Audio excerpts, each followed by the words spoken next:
Hi, it's Mrs. Mileham here to read Chapter 7 of the Lemonade War. Chapter 7, Location, Location, Location. Location. Real estate term that refers to the position of a piece of real estate as it relates to the value of that real estate. Evan was in trouble. So far, he'd earned $47.11, which was more money than he'd ever had in his whole life. But today was Friday. There were only 3 days left. 3 days to beat Jesse. He needed to earn almost $53 to win the bet. And that meant each day he had to earn... Evan tried to do the math in his head. 53 divided by 3. 53 divided by 3. His brain spun like a top. He didn't know where to begin. He went to his desk, pulled out a piece of paper, his basketball schedule from last winter, and flipped it over to the back. He found the stub of a pencil in his bottom desk drawer, and on the paper he wrote 53 divided by 3 equals... He stared and stared at the equation on the page. The number 53 was just too big. He didn't know how to do it.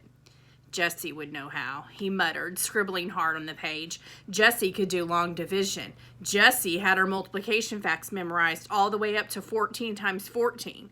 Jesse would look at a problem like this and just know how to do it in her head. Evan felt his mouth getting tight, his fingers gripping the pencil too hard as he scribbled a black storm cloud on the page. His math papers from school were always covered in X's. Nobody else got as many X's as he did. Nobody. Draw a picture, Mrs. DeFazio's voice floated in his head. She had always reminded him to draw a picture when he couldn't figure out how to start a math problem. A picture of what? He'd asked in his head. Anything, came the answer. Anything? Yes, anything, as long as there are 53 of them. Dollar signs. Evan decided to draw dollar signs. He started to draw 3 rows of dollar signs. 1, 2, 3, he counted as he drew. 4, 5, 6, he drew. By the time he reached 53, his page looked like this. There were $17 signs in each row, and then those 2 extra dollar signs left over. Evan drew a ring around those 2 extras. $17 signs and 2 left over.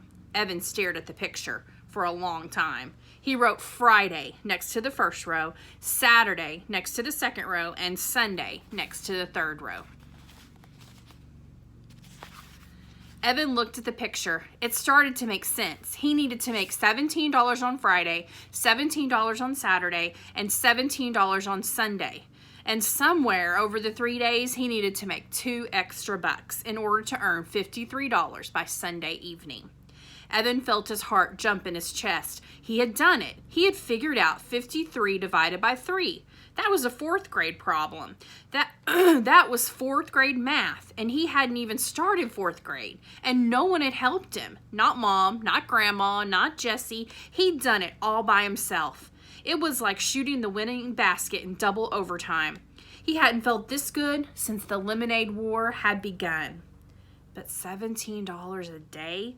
How was he going to do that? Yesterday, he made $45, but that was because he'd had help and free supplies from friends. They weren't going to want to run a lemonade stand every day, especially on the last days of summer vacation. He needed a plan, something that would guarantee good sales. The weather was holding out, that was for sure. It was going to hit 95 degrees today, a real scorcher. People would be thirsty, all right. Evan closed his eyes and imagined a crowd of thirsty people, all waving dollar bills at him. Now, where was he going to find a lot of thirsty people with money to spend? An idea popped into Evan's head. Yup, it was perfect. He just needed to find something with wheels to get him there. It took Evan half an hour to drag his loaded wagon to the town center, a distance he usually traveled in less than 5 minutes by bike. But once he was there, he knew it was worth it. It was lunchtime, and the shaded benches on the town green were filled with people sprawling in the heat. Workers from nearby stores on their half-hour lunch breaks, moms out with their kids, old people who didn't want to be cooped up in their houses all day. High school kids on skateboards slooshed by. Preschoolers climbed on the life-size sculpture of a circle of children playing Ring Around the Rosie. Dogs lay under trees, their tongues hanging out. Pant, pant, pant. Evan surveyed the scene and picked a spot, right in the center of the green where all the paths met. Anyone walking across the green would have to pass his stand, and who could resist lemonade on a day as hot as this? But first he wheeled his wagon off to the side, parking it halfway under a huge rhododendron. Then he crossed the street and walked into the Big Dipper. The frozen air felt good on his skin. It was like getting dunked in a vat of just melted ice cream. And the smell. A mix of vanilla, chocolate, coconut, caramel, and bubblegum.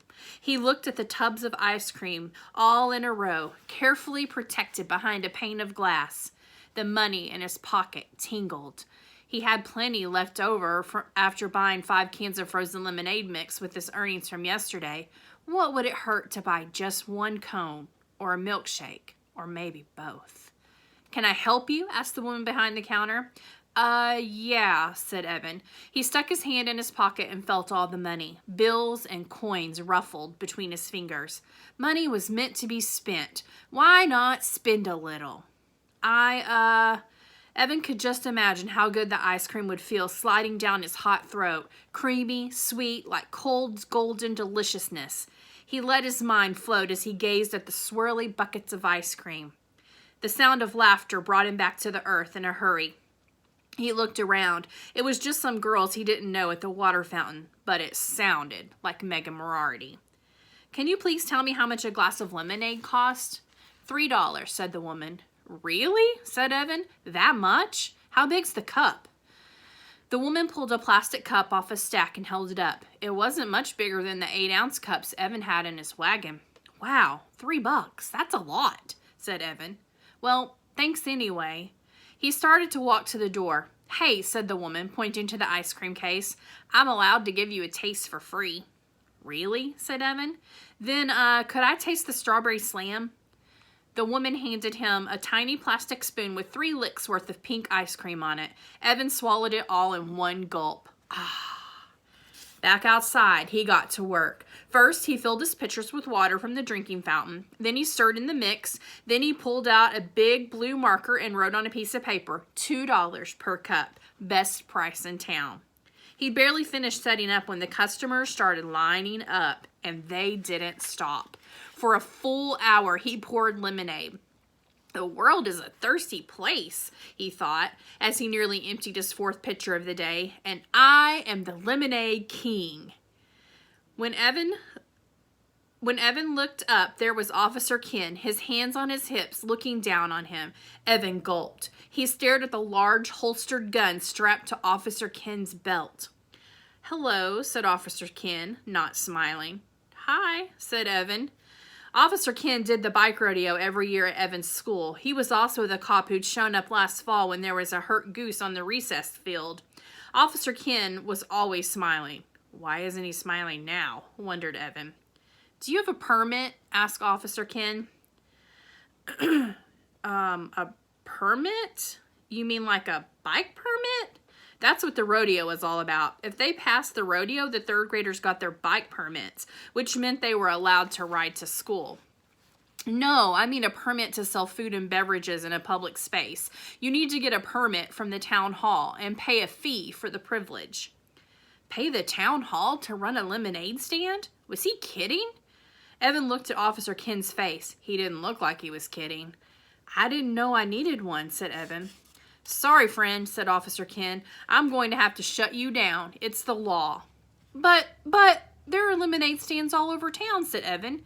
He thought of Jesse and Megan's lemonade stand. When he'd wheeled by with his wagon more than an hour ago, their stand looked like a beehive with small kids crowding around. He had read their sign saying free face painting, nail polishing, hair braiding. What a gimmick. But it sure looked like it was working. "You know," said Evan, "there's a stand on Damon Road right now. You should go bust them." Officer Ken smiled. "We tend to look the other way when it's in a residential neighborhood, but right here on the town green, we have to enforce the law. Otherwise, we'd have someone selling something every 2 feet. But There had to be some way to convince Officer Ken. How could Evan make him understand? You see, I've got this little sister, and we've got a competition going to see who can sell the most lemonade, and I've got to win because she's... He couldn't explain the rest. About fourth grade and how embarrassed he was to be in the same class as his kid sister and how it made him feel like the biggest loser. Evan looked up at Officer Ken. Officer Ken looked down at Evan. It was like Officer Ken was wearing a mask, a no smiling, I'm not your buddy mask. Then Officer Ken shook his head a little and smiled, and the mask fell off. I got a little sister too, he said. Love her to death now, but when we were kids... Officer Ken sucked in his breath and shook his head again. Whew! Then the mask came back, and Officer Ken looked right at Evan for 10 very stern seconds. Tell you what, said Officer Ken, I do have to shut you down. The law's the law. But before I do, I'll buy one last glass of lemonade. How's that sound? Evan's face fell. Sure, he said without enthusiasm. He poured an extra tall cup and gave it to the policeman. Officer Ken reached into his pocket and handed Evan a $5 bill. Keep the change, he said. A contribution to the Big Brother Fund. Now, clean up your things and don't leave any litter behind. He lifted his cup in a toast as he walked away. Evan watched him go. Wow, he thought. I just sold the most expensive cup of lemonade in town. Evan stared at the $5 bill in his hand. It was funny. 2 days ago, he would have felt as rich as a king to have that money in his hands. It was enough to buy 2 slices of pizza and a soda with his friends. It was enough to rent a video and have a late night at someone's house. It was enough to buy a whole bag full of his favorite candy mix at CVS. 2 days ago, he would have been jumping for joy. Now he looked at the $5 and thought, it's nothing. Compared to $100 he needed to win the war, $5 was nothing. He felt somehow that he'd been robbed of something, maybe the happiness he should have been feeling. He loaded everything from his stand into the wagon, making sure he didn't leave a scrap of litter behind. He still had a glass full of lemonade left in one pitcher, not to mention another whole pitcher already mixed up and unsold, so he poured himself a full cup.